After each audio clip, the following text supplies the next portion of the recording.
Jangan lupa subscribe YouTube channel Metro TV News dan pastikan untuk menyalakan lonceng notifikasinya. Ya, di segmen sebelumnya tadi kita sudah membahas atau mengulasnya ya Bang Goden tentang seberapa korelatif antara vonis mati dengan efek jera terkait kejahatan ini sendiri. Tapi sebelum kita ulas lebih lanjut Bang Goden, kita ingin lihat pendapat dari pakar hukum pidana Asep Iwan Iriawan. Selamat pagi Kang Asep. Selamat pagi. Ya, salam sehat ya Kang Asep ya. Sehat selalu, semangat selalu. Sehat selalu. Baik, Kang Asep, kita bicara tentang vonis mati Heri Wirawan ini. Nah, kalau kita bicara topik editorial hari ini, efek jera vonis mati.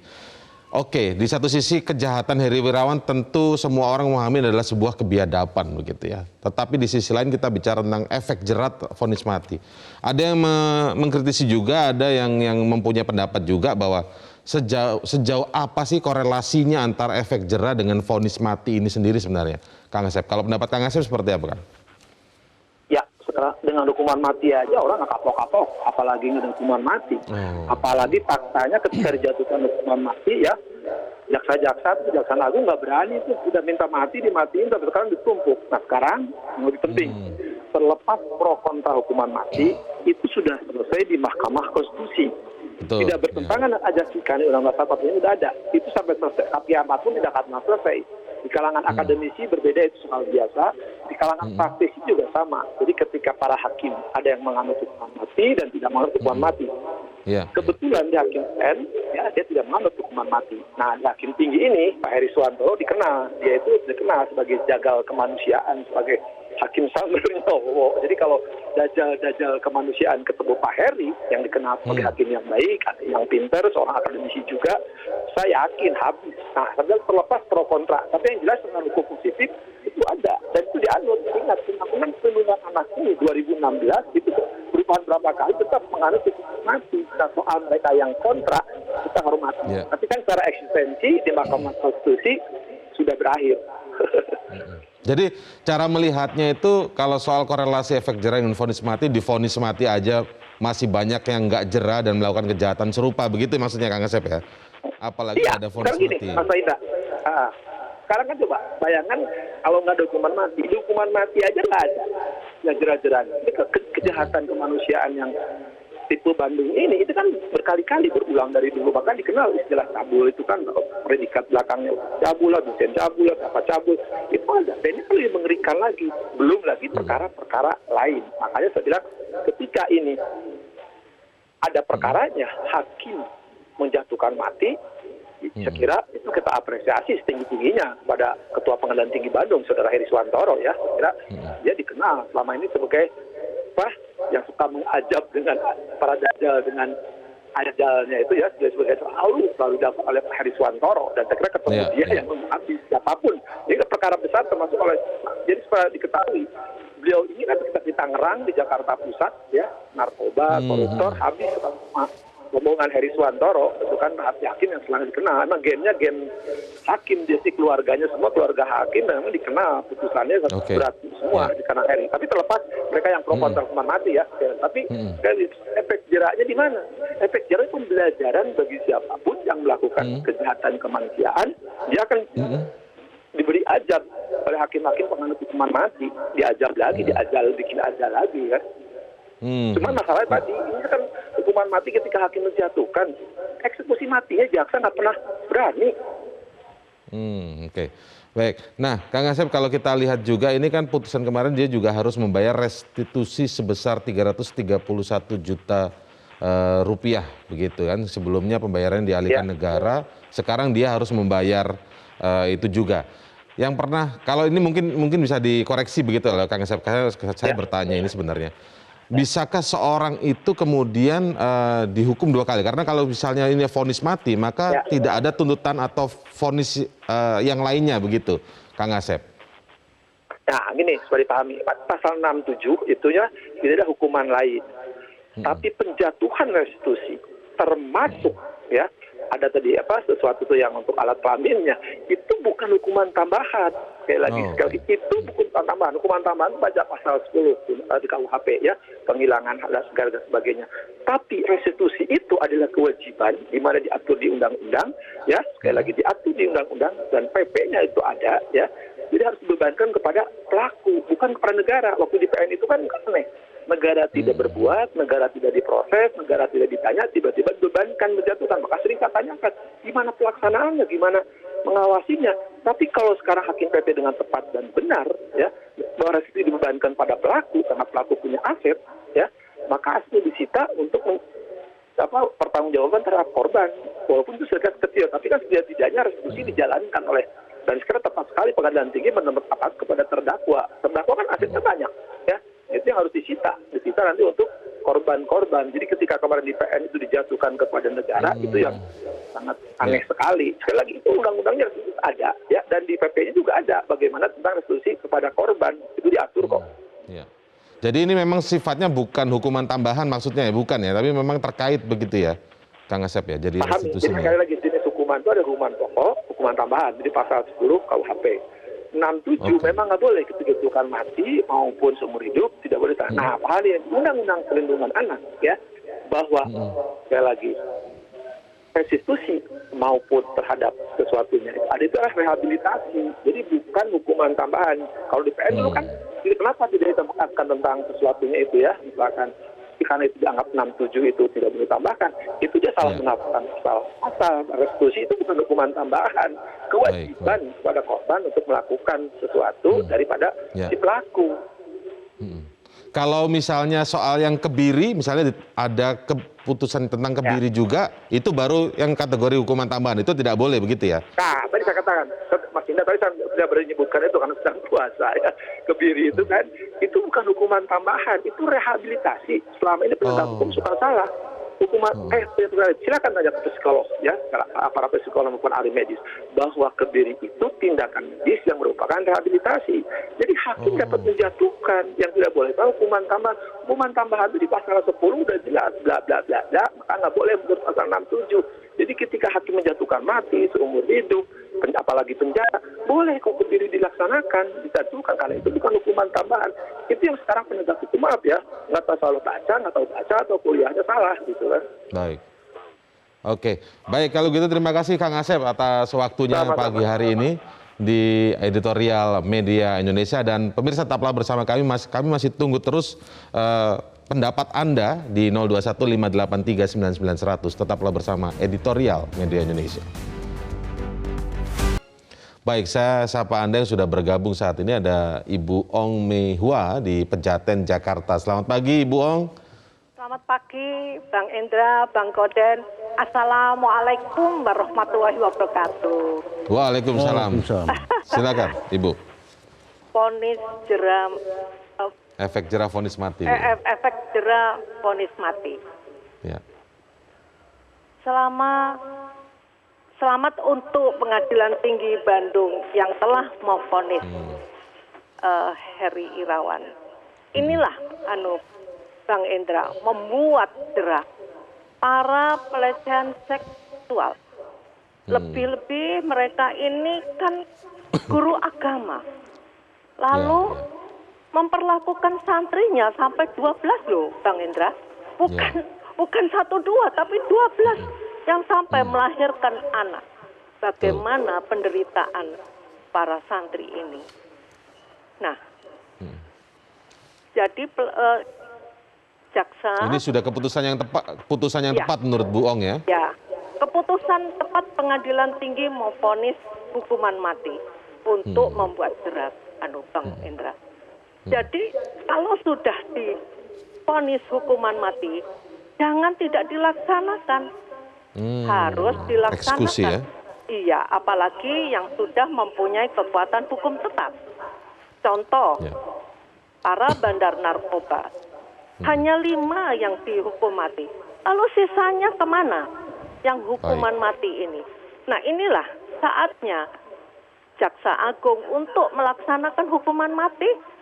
Presiden Jokowi yang periode kedua tunjukkan pada negara bahwa inilah hukuman mati untuk para pelanggar hukuman yang berat. Baik. Gitu, Bang. Jadi itulah kita ucapkan pada pengadilan tinggi, pada penegak hukum, betul itu Bang Asep, mendukung pelecehan seksual agar jelas. Terima Baik, kasih, Ibu Ong. Metro. Ya. Terima kasih Ibu Ong telah bergabung di editorial pagi ini. Kemudian saya sapa ke Pak Sukarwan ya di Temanggung, Jawa Tengah. Selamat pagi Pak Sukarwan. Selamat pagi Bang Indra, selamat pagi Metro TV. Ya, selamat pagi. Silakan Pak Sukarwan. Yang pertama saya apresiasi kepada Pengadilan Tinggi Bandung yang telah vonisnya telah sesuai dengan harapan masyarakat. Yang pada waktu awal vonis hanya 20 tahun dan ada pembayaran restitusi 300 sekian juta dan ternyata restitusi itu dibebankan negara. Saya orang ekonomi bukan orang hukum, tapi emosi di rumah itu Bang. Emosi betul. Ini tidak putusan pertama ya.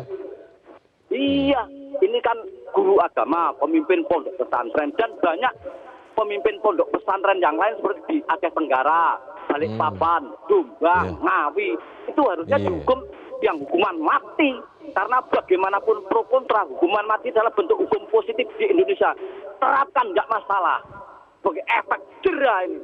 Saya orang ekonomi, tapi saya dalam hukum saya mengikuti dan saya emosi pada waktu itu divonis hanya 20 tahun. Baik, baik. Jadi putusan yang sekarang tepat menurut Pak Sukarwan ya? Mengapresiasi ya Pak Sukarwan ya? Dan saya mohon maaf ini saya mohon, barangkali ini banyak pemimpin pondok pesantren yang mencabuli santrinya.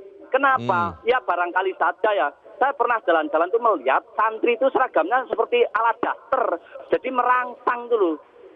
Betul-betul ini baik. Diperhatikan Baik Pak Sukarwan. Santriwatinya. Baik ya. Oke, baik Pak Sukarwan, terima kasih atas pertanyaan dan pendapatnya tadi ya. Sekarang kita beralih ke Ibu Indra di Cirebon, Jawa Barat. Selamat pagi. Selamat pagi Ibu Indra. Selamat pagi Bung Indra Maulana dan Bung Gaudensius Suhardi. Selamat pagi. Assalamualaikum warahmatullahi wabarakatuh. Metro TV. Waalaikumsalam warahmatullahi. Silakan Ibu. Ya, vonis mati. Betul, laksanakan. Tadi penelpon pertama Bu Ong dan Pak Sukarwan, yang kedua juga kan menginginkan demikian. Namun Bung Indra, vonis mati ini hanya merupakan pembalasan terhadap pelaku. Dan layak dilakukan. Dalam Islam sendiri ada yang namanya hukum rajam. Setiap dikubur hidup-hidup sehingga kelihatan kepalanya, dan setiap orang yang lewat boleh melemparinya sampai mati. Bukan kekejaman, tapi itu memang yang pembalasannya. Cuma ini bukan solusi bagi korban. Nah, yang bikin kita publik marah itu karena keterbatasan akses terhadap keadilan korban. Nah, di manakah restitusi cukup enggak? 300 juta untuk berapa? 13 orang. 12 ya. Dan anaknya lagi. Nah, iya. Nah, tadi Pak Asep itu pakar hukum mengatakan itu bukan tambahan hukuman, tapi kewajiban pelaku terhadap korban. Nah, kan itu korbannya itu seumur hidup. Nah, mengapa restitusinya juga tidak seumur hidup? Nah, mengenai efek jera, nah belum tentu orang yang nanti itu akan jerak mendengarnya. Jadi kewajiban kita untuk mencegah hal ini sebelum terjadi. Dan kalaupun terjadi, nah bagaimana kelanjutan kehidupan korban? Itu yang perlu kita pikirkan. Terima kasih Bung Indra dan Bung Gaudensius. Terima kasih. Baik, terima kasih Ibu Indra. Di Cirebon, Jawa Barat. Waalaikumsalam. Baik, 3 penelpon ya, rata-rata memang mengapresiasi, tapi memang salah satu yang menarik di sini dari Ibu Indra, mungkin kita bisa bahas dulu Bang Gaudens ya. Itu sifatnya vonis mati ya memang pembalasan terhadap pelakunya, tetapi di sisi lain solusi buat korban apa ini? Solusi restitusi yang sekarang ini apakah sudah cukup mewakili atau cukup menjawab keresahan korban begitu, Bang Gaudens? Ya, pertama-tama saya mau mention dulu Pak Soekarwan ya, yang mengatakan santri bagaimana berpakaian santri yang merangsang.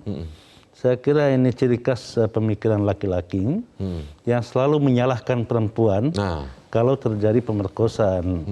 Yang salah itu otak laki-lakinya, bukan perempuannya. Jadi kita harus mulai menghargai pemilik tubuh. Jangan karena otak kita, pikiran kita yang kotor itu ditimpahkan kepada perempuan. Itu kesalahan terbesar di dalam pikiran. Yang kedua, kebanyakan kasus pemerkosaan itu akibat relasi kuasa yang tidak seimbang. Kasus santriwati di Bandung misalnya 13 orang, mereka itu di bawah tekanan, di bawah kekuasaan Irawan ini, sehingga terjadilah itu. Nah, dalam kaitan ini kita juga mau menyoroti misalnya kasus di salah satu perguruan tinggi yang dosennya itu dibebaskan oleh pengadilan, kemudian surat keputusan Menteri Pendidikan itu mau diajukan ke Mahkamah Agung untuk diuji materi. Kita katakan harus berhati-hati karena itu bagian dari bagaimana kita menyelamatkan korban-korban ini. Tadi yang dikatakan Ibu Indra itu benar sekali bahwa bukan soal balas dendam tidak, tetapi bagaimana menempatkan korban sebagai pihak yang harus diselamatkan. Nah, dalam konteks menyelamatkan korban ini kita memention DPR segeralah menyelesaikan rancangan undang-undang TPKS. Nah, itu terkait dengan bagaimana kita memberi hak-hak, mengembalikan hak-hak korban pemerkosaan ini. Bukan hanya perempuan yang diperkosa, laki-laki juga banyak yang diperkosa. Jadi mengembalikan hak korban ini sangat-sangatlah penting. Tapi terkait dengan hukuman matinya sendiri, itu bisa kita perdebatkan dan memang itu sah-sah saja diperdebatkan. Tetapi lagi-lagi saya harus katakan bahwa hukuman mati itu sah secara konstitusi dan itu sudah diputuskan oleh Mahkamah Konstitusi nomor 2 nomor 3 tahun 2007, sudah 15 tahun itu konstitusional. Tetapi bukan tidak berarti bahwa hukuman mati itu suatu saat akan dicabut. Jadi pemikiran itu juga perlu dipelihara karena ada pergeseran pemikiran di dunia bahwa hukuman mati itu tidak layak digunakan. Negara-negara beradab dan itu bagian dari keadaban sebuah negara meninggalkan hukuman mati. Bahwa Indonesia belum meninggalkan itu, kita harus menghormati itu. Tetapi di dalam prakteknya sejak 2016 sampai sekarang atau hampir 6 tahun lebih, Indonesia belum melakukan eksekusi mati. Vonisnya banyak, pada berjalan. Terakhir itu vonis mati, eksekusi mati itu dilakukan pada 29 Juli 2016. Itu terakhir kali. Dan ketika itu dilakukan, protes dari mana-mana, dari seluruh dunia dan juga di dalam negeri melakukan protes. Dan karena itulah salah satu terpidana mati dari Filipina yang bernama Mary itu yang hampir masuk ke berhadapan regu tembak gitu, akhirnya berhasil ditunda. Itu hanya mau mengatakan bahwa tidak selamanya putusan hakim itu benar. Ingat kasus Sengkonkarta. Itu kasus yang membuktikan bahwa ada kalanya ada kekeliruan di dalam mengambil keputusan yang kemudian dikoreksi. Bayangkan kalau putusan itu dikoreksi setelah orang yang dihukum mati. Sudah dieksekusi ya? Dieksekusi mati gitu. Nah, hal-hal seperti inilah yang harus dipertimbangkan dengan matang. Saat ini ada sekitar 450 terpidana mati yang menunggu nasibnya. Paling lama berapa tahun Bang, catatan? Ada yang 20 tahun. 20 tahun ya? Yang paling lama itu 5 tahun sampai 10 tahun, 10 tahun sampai 20 tahun. Ada yang sudah 20 tahun lebih menunggu nasibnya. Itu bisa masuk jadinya kategori tambahan, terkesan seperti kategori hukuman tambahan jadinya ya? Tetapi problemnya sekarang ini, Indonesia tidak punya lapas khusus untuk hukuman mati. Terpidana mati tidak ada. Jadi mereka ditempatkan di lapas-lapas yang ada bersamaan dengan mereka yang masih dengan hukuman tertentu.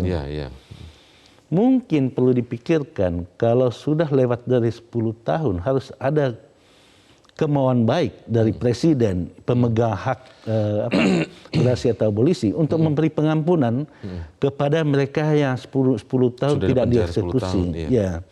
Jadi demi kemanusiaan mestinya kita berpikir dan perlu memikirkan ke depannya kalau sudah 10 tahun orang tidak menentu nasibnya, negara tidak mau melakukan eksekusi dan tugas eksekusi itu dilakukan oleh kejaksaan, tidak dieksekusi sampai 20 tahun tidak dieksekusi, ya mungkin saatnya kita berpikir ulang tentang eksekusi ini.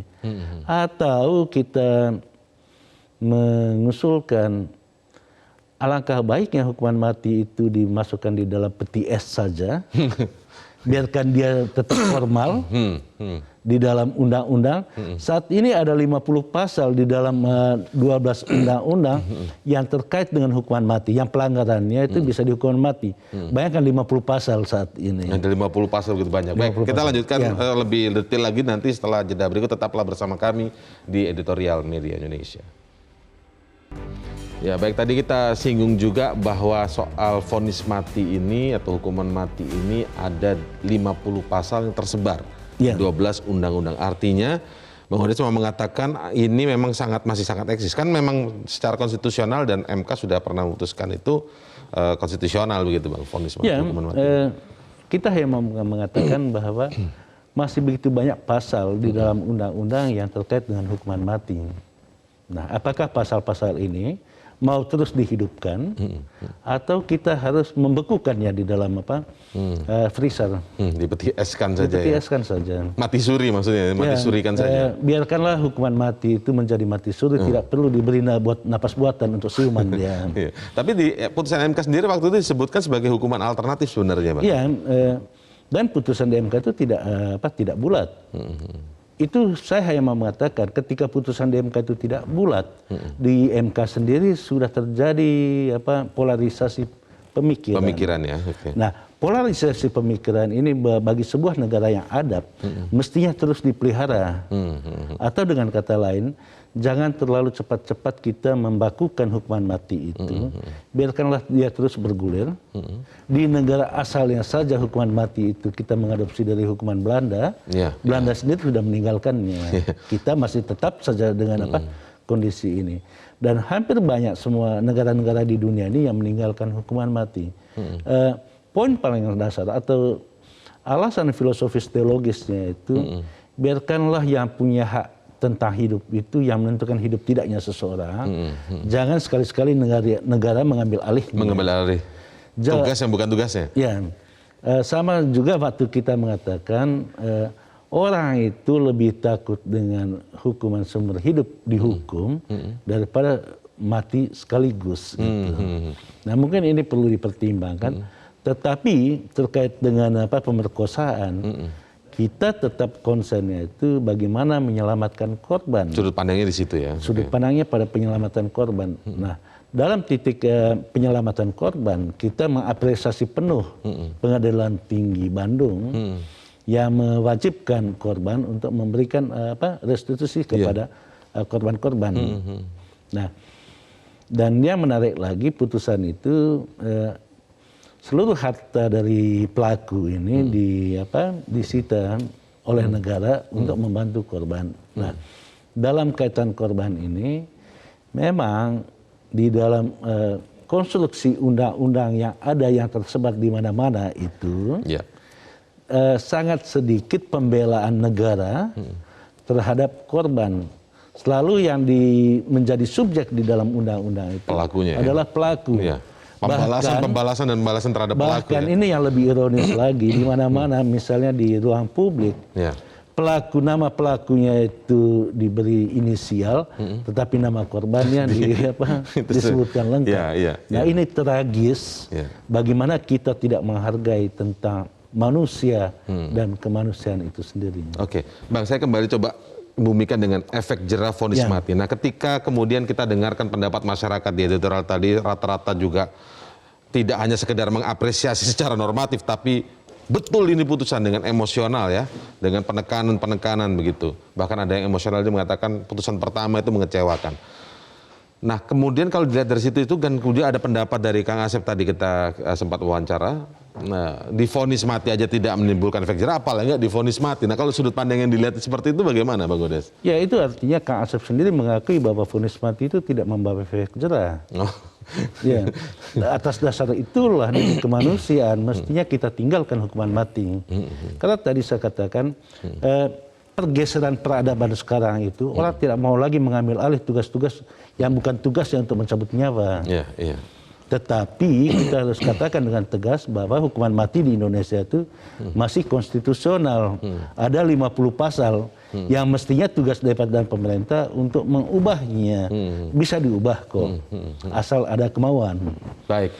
Terima kasih Bang Gaudens atas waktunya di editorial Indonesia pagi hari ini. Semoga ini menjadi pembelajaran bagi kita semua, pemikiran-pemikiran tentang pro kontra juga tentang hukuman mati ini semoga menjadi pemikiran juga bagi para penegak hukum. Terus gitu ya. Kita terus berkembang, apakah sudah saatnya kita memang meninggalkan dan bagaimana memberikan efek jerah dengan cara yang lain begitu ya. Terima kasih. Menyelamatkan korban paling penting. Selamat pagi, salam sehat Bang Gaudens. Salam sehat. Ya, demikianlah editorial Media Indonesia untuk hari ini. Terima kasih Anda telah memberikan pendapat Anda di line telepon 0215839900.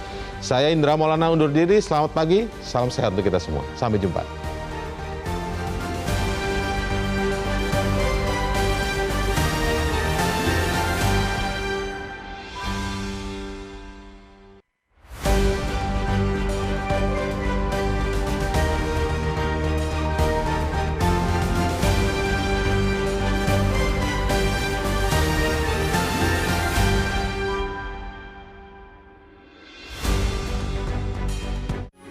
Metro TV